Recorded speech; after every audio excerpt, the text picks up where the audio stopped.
From the Japan Times. Imran Khan's street politics sets up showdown with Pakistan Army. By Cameron Eder and Ismail Dalawar. Pakistan's military-backed establishment faces a dilemma. The more they seek to boot Imran Khan out of politics, the greater the risk he becomes even more popular. Since his ouster in a no-confidence vote in April, Khan has sought to rally his supporters in the world's fifth most populous country to hit the streets and push for a fresh national vote. The campaign has been paying off lately, with Khan's party winning key by-elections. The former cricket star has also drawn tens of thousands of people to rallies in which he rails against Pakistan's military, which has ruled the country for about half of its history and retains outsized influence over elected governments. Over the weekend, Khan gave a fiery speech in the capital Islamabad, lashing out at senior police officials and a judge who were involved in the arrest of one of his aides. He now faces possible arrest over a police complaint related to the speech filed under the country's anti-terrorism law, while a court separately ordered Khan to appear before it next week as it mulls possible contempt of court charges for comments deemed to threaten judicial officials. The government is also looking at ways it can ban his party, Pakistan Tehreek-e-Insaf, from national elections that must be held by late next year. But a strategy of trying to silence Khan, 69, could easily backfire.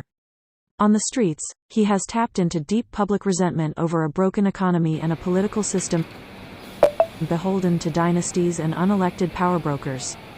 Khan's party also recently notched victories in local elections in the financial capital Karachi and the most populous province of Punjab, which is often seen as a litmus test for the national mood. There are also signs that Khan still retains plenty of silent allies in the military, even if he's fallen out of favor with the army chief, Qamar Javed Bajwa. Retired army officials have attended pro-Khan rallies in recent months. Imran's fight seems to be with General Bajwa and not with the military as a whole, said Akhil Berry, director of South Asia Initiatives at the Asia Society Policy Institute in Washington. Of course, the rank and file will continue to support the chief, but that doesn't mean that they can't be supportive of Khan as well. When Khan first rose to power in 2018, he was criticized for being too close to the military, even as he promised to oversee a new Pakistan, rid of corruption and nepotism. He then lost establishment support when he publicly clashed with Bajwa over who should lead the Inter-Services Intelligence, or ISI, which oversees Pakistan's internal security. His decline came just as Pakistan's finances were deteriorating, forcing new Prime Minister Shehbaz Sharif to make painful choices in a bid to shore up foreign exchange reserves while grappling with record-high inflation. Further unrest may impact Pakistan's bid to access $1.2 billion from the International Monetary Fund, which conversely may drive more voters toward Khan. Khan's fate could reverberate far beyond Pakistan. After losing power, he accused the U.S. of conspiring with Sharif as prime minister, who's perceived as more friendly with leaders in Europe and America. During his tenure, Khan shifted Pakistan closer to China and Russia, upsetting some in the establishment who sought a more balanced relationship with major powers. A section of the powerful army appears to be preparing to remove the threat that Khan will take power again. His aide, Shahbaz Gill, was charged with sedition and accused of trying to incite rebellion within the military.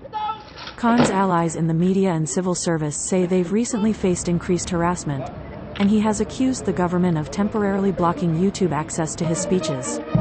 Yet the prospect of widespread unrest is real. After news of the police complaint against Khan emerged on Sunday, hundreds of supporters assembled outside his home near Islamabad to form a protective barrier. Many of his backers say arresting him is tantamount to crossing a red line. Support for Khan, especially on social media, is widespread. Unlike in the past, people are openly criticizing the all-powerful military establishment, said Naeem Ahmed, an international relations professor at the University of Karachi.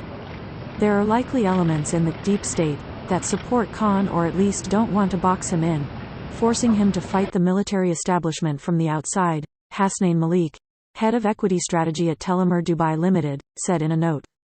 The unprecedented mass political awakening sparked by Khan is arguably a part of this long-term process, Malik wrote. But the transition away from one set of institutionalized political norms to another is proving to be a very messy one.